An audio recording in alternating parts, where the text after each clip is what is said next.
আসসালামু আলাইকুম। এইচএসসি 25 ব্যাচের অ্যাডমিশন টেস্টের অলমোস্ট সার্কুলারগুলি দেওয়া শুরু হয়েছে। এমআইএসটি অর্থাৎ military institute of science and technology admission circular প্রকাশ হয়ে গেছে। So military institute of science and technology, যেটাকে শর্টে এমআইএসটি বলে অথবা কেউ মিস্ট বলে, সেটা খুব ভালো একটা অপশন ঢাকার ভিতরে।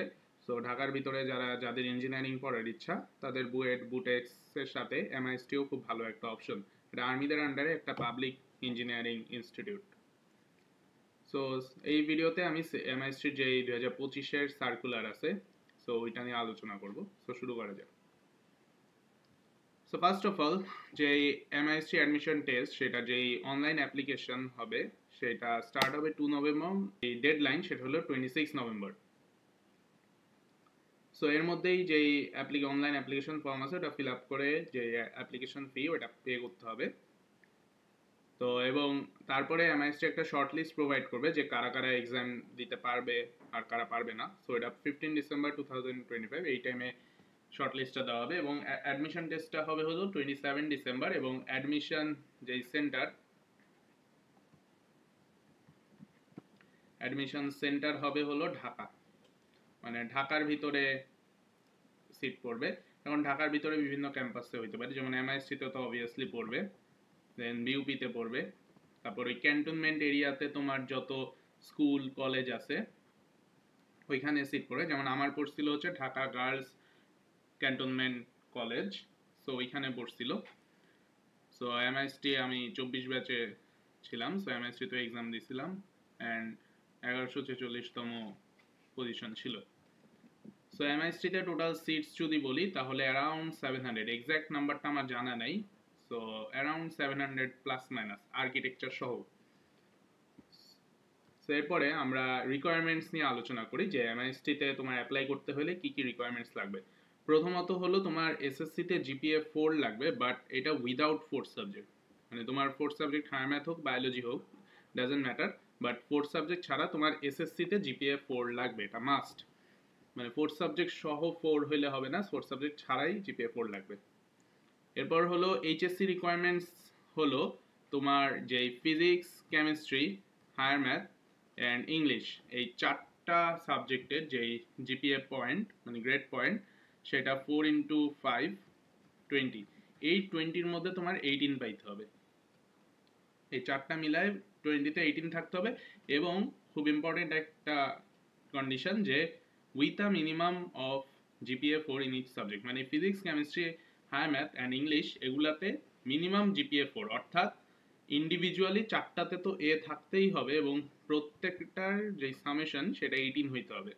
এখানে কিন্তু 4টা এ থাকলে 16 হয় জিপিএ 20-তে, কিন্তু 16 না 18 থাকতে হবে। সো দুইটাতে আর কি মিনিমাম এ প্লাস থাকতেই হবে আর বাকি দুইটায় মিনিমাম এ। তো এটা হলে এইচএসসি আর এসএসসি রিকোয়ারমেন্ট। এবং এমআইএসটিতে আরেকটা কথা সার্কুলার ইম্পর্টেন্টলি লেখা ছিল যে 2 shortlist will be published based on physics, chemistry, higher math and English results. Mainly এটা থেকে ভয় পাওয়া দরকার নাই, কারণ বুয়েট, সিকেরুয়েট, বুটেক্স এগুলার মতো আর কি শর্টলিস্ট পাবলিশ করবে না। এখানে মেইনলি যাদের 20-তে জিপিএ 20 আউট অফ মানে 18 আউট অফ 20 থাকবে তারা সবাই এক্সাম দিতে পারবে ইনশাল্লাহ, ওইখানে কোনো প্রবলেম হবে না। মেইনলি ওই অনেকে আছে অ্যাপ্লিকেশন ফর্মটা ফিল আপ করার সময় অনেক ভুল ইনফো দেয় বা ভুল হয়ে যায় ফর্ম ফিল আপে, ওরা আর কি বাদ যাবে ওই শর্ট লিস্টে। আর দুইটা শর্ট লিস্ট কেন, কারণ এমআইএসটিতে আমরা জানি যে সেকেন্ড টাইমার আছে, এমআইসিতে কিন্তু সেকেন্ড টাইমার আছে, অর্থাৎ আমাদের ব্যাচের অনেকে এক্সাম দিবে সেকেন্ড টাইমার হিসাবে। সো একটা শর্ট লিস্ট দিবে ফার্স্ট টাইমারদের, আরেকটা শর্ট লিস্ট দিবে সেকেন্ড টাইমারদের। এরপর মার্কস ডিস্ট্রিবিউশনে কিন্তু এমআইএসটি এবারে চেঞ্জেস আনছে। আমাদের বেলায় হায়ার ম্যাথ হইতো 90 মার্কের ছিল হায়ার ম্যাথ, যেটাকে 80 করা হয়েছে, এবং ফিজিক্সে ছিল আমাদের 70, যেটাকে 60 করা হয়েছে। কেমিস্ট্রিতে আমাদের কম ছিল 30, ওইটাকে 40 করা হয়েছে, এবং ইংলিশে 10 ছিল যেটা 20 করা হয়েছে। এবং যারা আর্কিটেকচার ইউনিটও এক্সাম দিবে ইঞ্জিনিয়ারিং এর সাথে, ইউনিট বি যেটা, তাদের আলাদা 200 মার্কসের ড্রয়িং এক্সাম হবে। তো এমআইএসটিতে যে মেইন ইঞ্জিনিয়ারিং যেটা এই ইউনিট, সেখানে টোটাল 200 মার্কস থাকবে এবং টাইম থাকবে 3 আওয়ার্স। অ্যান্ড এইখানে সবগুলি 5 মার্কের কোশ্চেন থাকবে, 5 মার্কের 40টা কোশ্চেন, সেটা 200 মার্ক। সো 5 মার্কের থাকবে দেখে বুঝতেই পারতেছো ম্যাথগুলাও তো বড় হবে না আসলেই, মানে এমআইএসটির ম্যাথগুলা, মানে এমআইএসটি যদি তোমার বেসিক এই যে ইঞ্জিনিয়ারিং প্রিপারেশন থাকে, ইভেন আমি বলবো যে যারা ধরো একটু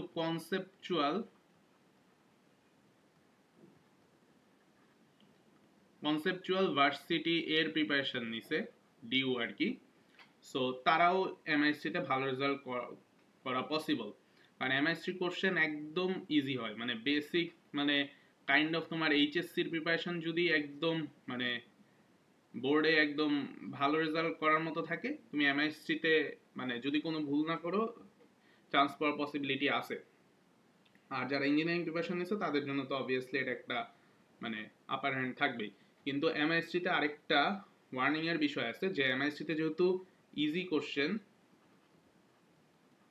কোশ্চেন টাইমও বেশি, অ্যান্ড আরেকটা জিনিস দেখছো যে এমআইএসটিতে কিন্তু অনেক মানে অলমোস্ট সবাইকে এক্সাম দিতে দেয়, সো সেই ক্ষেত্রে এটার কম্পিটিশন কিন্তু ইন্টেন্স লেভেলে থাকে।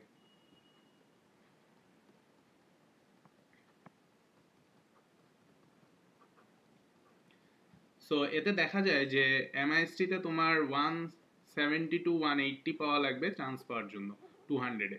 কারণ এমআইএসটিতে তোমার কোশ্চেন এত ইজি থাকে যে মানে অলমোস্ট 200-তে 200ই অনেকে পায়, অ্যান্ড 190 প্লাস তো অহরহ পায়। ফার্স্ট কল বা সেকেন্ড কল পর্যন্ত সবার মার্কস 190 প্লাস থাকে, এরকম আর কি এমআইএসটির কম্পিটিশন লেভেলটা।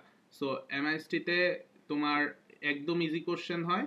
সো মানে ধরো যে তোমার যদি বুয়েটের কোশ্চেন হয় 100, সিকে বুয়েটের কোশ্চেন হয় 90, তাহলে এমআইএসটি কোশ্চেন হবে 5 to 10।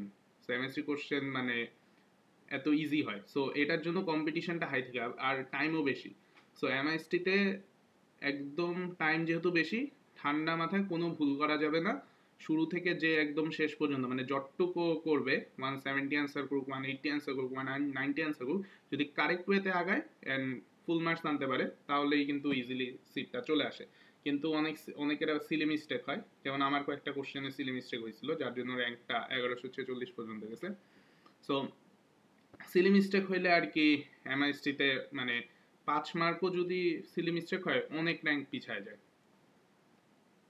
সো পরের স্লাইডে যাই, সেটা হলো অ্যাডমিশন মেরিট। আচ্ছা, এমআইএসটিতে যে 200 মার্কের এক্সাম সেটার উপর বেস করে মেরিট লিস্টটা দেওয়া হয় না। এমআইএসটির যেই মেরিট লিস্ট সেটা 3টা জিনিসের উপর বেস করে দেওয়া হয়। ফার্স্ট অফ অল যে অ্যাডমিশন টেস্টটা দিছো, যে 200 মার্কসের এক্সামটা দিবা, সেইটাকে 60%-এ কনভার্ট করবে, অর্থাৎ 200 যে যা পাইছো সেটাকে কনভার্ট করা হবে 60-তে। এবং এসএসসিতে যে এক্সাম দিছিলা ফিজিক্স কেমিস্ট্রি ম্যাথ, এখানে ম্যাথ মানে তোমার higher math physics chemistry and higher math এসএসসিতে, সেখানে 300-এ যা পাইছিলা সেটা কনভার্ট করা হবে তোমার 20%-এ, অর্থাৎ 20-তে। ওইখানে 300-এ যা পাইছিলা ওইটা 20-তে কনভার্ট করা হবে। এবং এইচএসসির ফিজিক্স কেমিস্ট্রি ম্যাথ মার্কস অর্থাৎ 600, মানে এইচএসসিতে যে ফিজিক্স কেমিস্ট্রি অ্যান্ড হায়ার ম্যাথে যে মার্কসটা পাইছো 600-এ, ওইটা কনভার্ট করা হবে তোমার 20-তে। সো এই টোটাল তোমার 100। সো এখানে দেখতে পারতেছো যে এই এসএসসি আর এইচএসসি, এইখানে যাদের ফিজিক্স কেমিস্ট্রি ম্যাথে ভালো মার্কস ছিল, সো তারা কিন্তু অনেক আগায় আছে। সো এই জিনিসটা খেয়াল রাখো যে এসএসসি এইচএসসি এমআইসিতে পরীক্ষা সবাইকে দিতে দেয়, বাট যারা এইচএসসি আর এসএসসিতে ফিজিক্স কেমিস্ট্রি ম্যাথে বেশি মার্কস পায় তারা কিন্তু ভালোই আগায় থাকে। যেমন আমার এসএসসি আর এইচএসসি দুইটাতেই ফিজিক্স কেমিস্ট্রি ম্যাথে ভালো মার্কস ছিল, সো ওইখানে 40-তে অ্যারাউন্ড 39.2 ছিল। সো আমার ওইখানে মেইন অ্যাডমিশন এক্সামে কয়েকটা ভুল যাওয়ার পরও কিন্তু আমি চান্স পাইছি। সো এই জিনিসটা খেয়াল রেখো যে এমআইএসটির রুলস একটু ডিফারেন্ট মেরিট লিস্ট পাবলিশের। সো যাদের ধরে এসএসসি আর এইচএসসিতে একটু কম মার্কস আছে তারা এমআইএসটির যে ওই 200 ওইখানে কোনো ভুল করবা না, মানে ওইখানে একদম কারেক্টলি সব অ্যান্সার করতে থাকবা। Next slide. আচ্ছা, সো এমআইএসটি সার্কুলার নিয়ে বললাম, এবার এমআইএসটি ডিপার্টমেন্টস সম্পর্কে বলি যে এমআইএসটিতে টোটাল কত কি ডিপার্টমেন্ট কি কি আছে সেখানে। আচ্ছা, এমআইএসটি যে যখন স্টার্ট হয়েছিল তখন প্রথম ডিপার্টমেন্ট ছিল সিভিল ইঞ্জিনিয়ারিং। সো তারপরে এখানে electrical, electronic and communication engineering অর্থাৎ ইইসিই, এটা মেইনলি তোমার ত্রিপলির ইকুইভ্যালেন্ট। মানে ইলেকট্রিক্যাল অ্যান্ড ইলেকট্রনিক ইঞ্জিনিয়ারিং যেটা, সেটার ইকুইভ্যালেন্ট। সো এমআইসিতে ইইসিই বলা হয়। তারপর এমআইসিতে আছে computer science and engineering, CSE, then mechanical engineering, aeronautical engineering. Aeronautical ইঞ্জিনিয়ারিংটা কিন্তু বাংলাদেশে অনলি এমআইএসটি আর অ্যাভিয়েশন অ্যান্ড অ্যারোস্পেস ইউনিভার্সিটিতে পড়ানো হয়। সো যাদের অনেকেরই ড্রিম থাকে অ্যারোনটিক্যাল ইঞ্জিনিয়ারিং, তারা এমআইএসটিকে একটা ভালো অপশন তাদের জন্য। তারপর naval architecture and marine engineering, তারপর আরেকটা আছে civil, environment, water and coastal engineering, তারপর architecture, nuclear engineering. Nuclear engineering কিন্তু বাংলাদেশে খালি ঢাকা ইউনিভার্সিটি আর এমএসটিতে পড়ানো হয়। সো এখানে যাদের ড্রিম আছে তারা এটা ট্রাই করতে পারো। Then biomedical engineering, petroleum and mining engineering, and সবার লাস্টে খোলা হয় industrial and production engineering, IPE. So এই কয়টা ডিপার্টমেন্ট আছে। সো যারাই এমএসটির জন্য প্রিপারেশন নিতেছো এইবার এইচএসসি 25, সো সবাই ভালো করে পড়ালেখা করো অ্যান্ড সবাইকে বেস্ট অফ লাক।